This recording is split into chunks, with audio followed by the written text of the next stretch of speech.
I think a big factor for staying connected with kids through the middle school years comes down to time. Our kids get really busy with friendships and sports and activities and things going on in their own lives, and parents are busy in their own sense.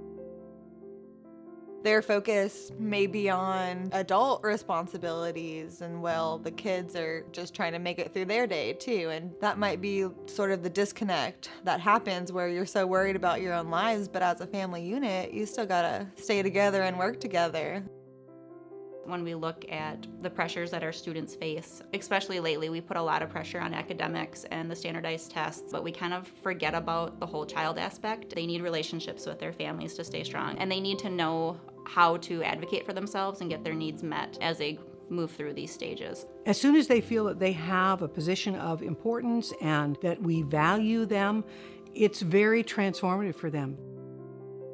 When we were approached to pilot the Keep Connected program, we really saw it being a good fit for what our parents were saying they wanted. We have a pretty strong community ed program that does a lot of focus on early childhood family development, and there's always this gap of like, here's your teenager, figure it out. And so this kind of helps solve that hole in services in our community. It's really neat to watch families when they first come in on that first session and they're not really sure and they think, oh boy, we're in for a counseling session. When they find out that's not what the program's about at all. It's about growing together and learning from each other. Our youth are getting the same material in their session as the adults are, just at a different level, and then we come back together and then we try those things at home. It's amazing to watch them from the start to the end. You have families that won't say a word at the start and at the end won't stop talking because they're so excited about the information that they're getting and they just can't wait to come back.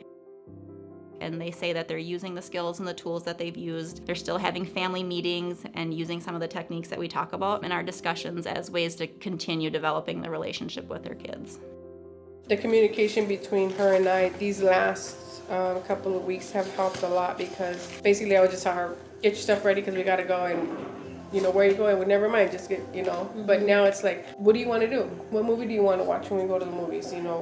We try to pick, and so all of us will have a good time. Everybody in our house wants to be heard, and nobody has the patience enough to just be quiet and listen. So we are working on that as a family, and it is getting so much better.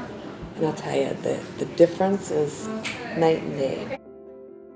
I've noticed these students really being able to speak for themselves now. And I mean, week one, we were all really shy, but I can still see that they're really taking in everything that we're talking about and that they are willing to share. And I think that's huge.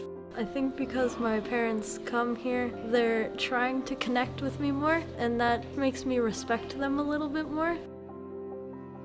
Search has done the job to build a framework that has mechanisms in it and strategies in it that help you get the job done.